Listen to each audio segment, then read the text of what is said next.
Good morning, students. Myself, Dr. B.L. Bhadu from Government College बावड़ी। आज हम BA प्रथम वर्ष में भारत के भूगोल के अंतर्गत हम उद्योगों को अध्ययन कर रहे हैं, तो उसमें हम आज पढ़ेंगे चीनी उद्योग। तो आप बता सकते हैं चीनी उद्योग के लिए कच्चा माल क्या होता है? गन्ना। ओके। आप बता सकते हैं कि भाई चीनी उद्योग जो है किस पर आधारित है? खनिजों पर, कृषि पर, है ना, जैसे वनों पर, पशुओं पर। तो चीनी उद्योग कृषि पदार्थों पर आधारित है। नहीं, जो गन्ना है वो क्या है? फसल है। अच्छा, देश की पहली मिल जो है डच व्यवसायों द्वारा कहाँ स्थापित की गई? तो देखिए, भारत की जो ना पहली चीनी मिल 1840 ईस्वी में बैक्टिया बिहार में डच व्यवसायों द्वारा स्थापित की गई, प्रारंभ की गई, जो असफल हुई। उसके बाद जो है अंग्रेजों द्वारा बिहार के मडोरा यानी सारण जिले में जो प्रथम सफल चीनी मिल की भी स्थापना की गई है। अच्छा, इसके लिए कच्चा माल क्या? देखिए, विश्व में चीनी,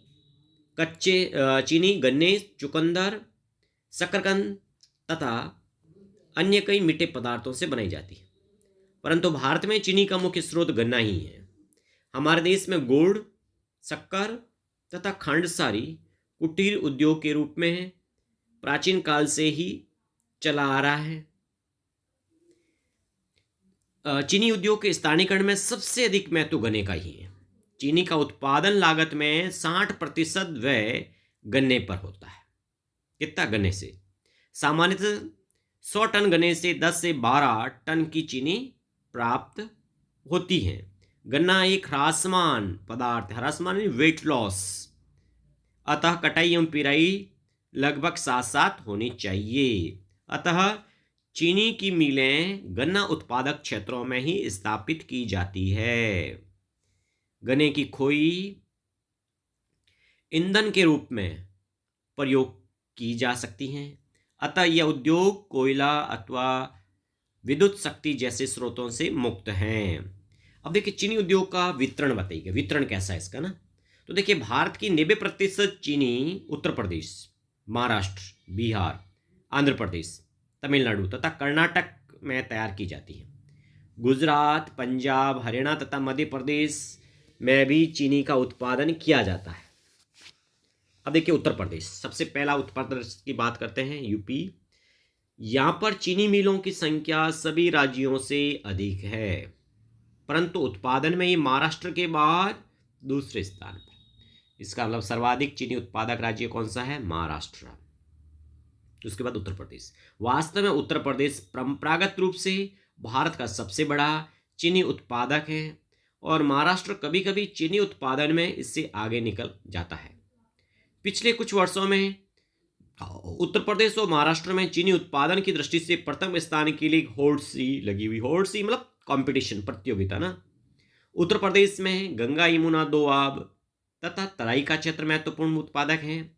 सबसे अधिक उत्पादन गंगा यमुना दोआब के सहारनपुर, मेरठ, मुजफ्फरनगर जिलों में इसमें है। सहारनपुर से गाजियाबाद तक लगभग हर रेलवे स्टेशन के पास एक चीनी मिल है। तराई के क्षेत्र में गोरखपुर, बस्ती, देवरिया, सीतापुर, गोंडा, फैजाबाद आदि प्रमुख उत्पादक जिले हैं। इन क्षेत्रों के बीच मुरादाबाद, बरेली, बिजनौर, शाहपुर जिले चीनी उत्पादन के लिए प्रसिद्ध हैं। अब दूसरा हम राज्य की बात करते हैं, महाराष्ट्र। देखिए, परंपरागत रूप से महाराष्ट्र भारत का दूसरा बड़ा चीनी उत्पादक राज्य है, परंतु कभी कभी यह प्रथम स्थान भी पा लेता है। महाराष्ट्र को भारत में चीनी की मिलों की दृष्टि से द्वितीय स्थान प्राप्त है। यहाँ देश की 20% मिलें तथा 32% चीनी तैयार की जाती हैं। यहाँ सबसे बड़ा केंद्र अहमदनगर है। कहाँ है? अहमदनगर, महाराष्ट्र। यहाँ 11 मिलें हैं। अन्य उत्पादक जिले कोल्हापुर, पुणे, उत्तरी सतारा, दक्षिणी सतारा, सोलापुर, औरंगाबाद और सांगली है। तीसरा हम राज्य की बात करते हैं, वो है आंध्र प्रदेश। आंध्र प्रदेश में चीनी का उत्पादन पूर्वी तथा पश्चिमी गोदावरी, कृष्णा, विशाखापट्टनम, निजामाबाद, हैदराबाद, मेडक, चित्तूर, हॉस्फेट, पिठापुरम, सामलकोट आदि जिलों में होता है। पिछले कुछ वर्षों में आंध्र प्रदेश ने चीनी के उत्पादन में उल्लेखनीय उन्नति की है। चौथा है कर्नाटक, यहाँ कुल 11 मिलें हैं, जिनमें से 3 सहकारी मिलें हैं। बेलगांव में 3 तथा रायचूर में 2 मिलें हैं।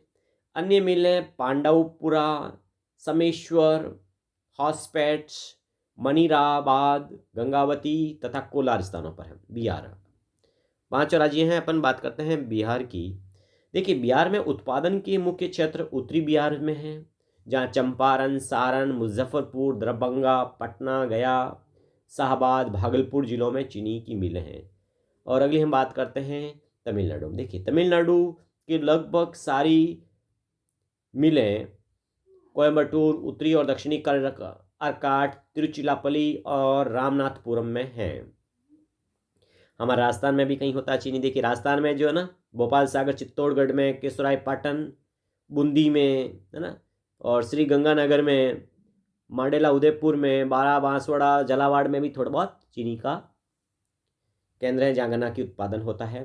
देखिए, इसके अलावा हमें क्या करना है कि आपको भारत के नक्शे में इन राज्यों के प्रमुख जो है ना चीनी उद्योग के केंद्रों को दर्शाना पड़ेगा, तभी अच्छे मार्क्स आ पाएंगे। नक्शा तो मस्ट है। आप चाहते हो राजनीतिक जो ना पॉलिटिकल जो बाउंड्री है उसकी स्टेंसिल काट के यूनिवर्सिटी में अलाउ है, ले जा सकते हैं, और उसमें केंद्रों को दर्शाना पड़ेगा, है ना। राज्य वाइज बाउंड्री बनाए तो अच्छी बात है, नहीं बनाए तो भी आप उसमें केंद्र दर्शा दीजिएगा। अच्छा, अब हमारे यहाँ एक बड़ा ट्रेंड आ रहा है चीनी उद्योग का, कि भाई चीनी उद्योग का जो है ना वो अभी उत्तर भारत से दक्षिण भारत की ओर खिसक रहा है। मतलब चीनी उद्योग का दक्षिण भारत की ओर स्थानांतरण हो रहा है, मैं ये कहना चाह रहा हूँ। तो इसके बारे में आप क्या जानते हो, कैसे हो रहा है? देखिए, चीनी उद्योग में दक्षिण भारत की ओर स्थानांतरण की प्रवृत्ति आ गई है। यह बात इस तथ्य से सिद्ध होती है कि पहले उत्तर प्रदेश, विशेषतः उत्तर प्रदेश तथा बिहार में देश की 90% चीनी तैयार की जाती थी, परंतु अब ये मात्र केवल 60% से 65% ही चीनी पैदा करते हैं। इसके प्रमुख कारण क्या है बताइए? एक दो कारण तो बताओ भाई, ये शिफ्टिंग क्यों हो रहा है, उत्तर भारत से दक्षिण भारत की ओर चीनी उद्योग क्यों जा रहा है? तो नंबर 1 है, दक्षिण भारत में उष्ण कटिबंधीय जलवायु पाई जाती है, जिससे यहाँ का गन्ना मोटा तथा अधिक रस एवं मिठास वाला होता है। दूसरा, दक्षिण भारत में जलवायु उष्ण तथा आर्द्र रहने के कारण गन्ने की पेराई काफ़ी लंबे समय तक होती रहती है, जबकि उत्तर भारत में ग्रीष्म ऋतु में अधिक शुष्कता तथा तापमान के कारण गन्ने की पेराई का समय कम होता है। साधारणतः उत्तर भारत में पेराई की अवधि केवल 4 मास होती है, जबकि दक्षिण भारत के कुछ भागों में वर्ष में 8 मास की अवधि तक गन्ना पेरा जाता है। दक्षिण भारत में चीनी बनाने की मिलें सहकारी क्षेत्र में हैं, जिनका संचालन ठीक ढंग से किया जाता है। दक्षिण भारत में अधिकांश नई मिलें हैं जिनमें आधुनिक मशीनें लगी हुई हैं। तो इसका मतलब आधुनिकता भी है ना, रस की प्रवृत्ति भी ज़्यादा है, सहकारी मिलों का होना, आर्द्र जलवायु का होना, काफ़ी चीज़ें हैं जो उत्तर की अपेक्षा दक्षिण भारत के लिए जो चीनी उत्पादन के लिए अनुकूल दशाएं बनी हुई हैं। अब देखिए, चीनी उद्योग की समस्याएं भी हैं, आप बता सकते हैं तो समस्याएं हैं। देखिए कि भारतीय जो चीनी उद्योग है ना उसको बहुत सी समस्याओं का सामना करना पड़ता है। उसमें सबसे बड़ी समस्या है मौसमी उद्योग है, यानी ये एक मौसमी उद्योग है। क्यों? क्योंकि चीनी की मिलें नवंबर से अप्रैल तक केवल 4-5 महीने काम करती हैं और वर्ष के बाकी जो 7-8 महीने बंद रहती हैं। इससे चीनी का उत्पादन लागत बढ़ती है और श्रमिकों के सामने रोजगार की समस्या आज पड़ी होती है। तो इसका मतलब इसकी सबसे बड़ी समस्या तो क्या हो गई है कि भी उद्योग कैसा है, मौसमी। तो सबसे पहला इसके लिए क्वेश्चन बनता है कि भाई मेन समस्या इसकी क्या है कि भाई ये कैसे उद्योग है, मौसमी उद्योग है।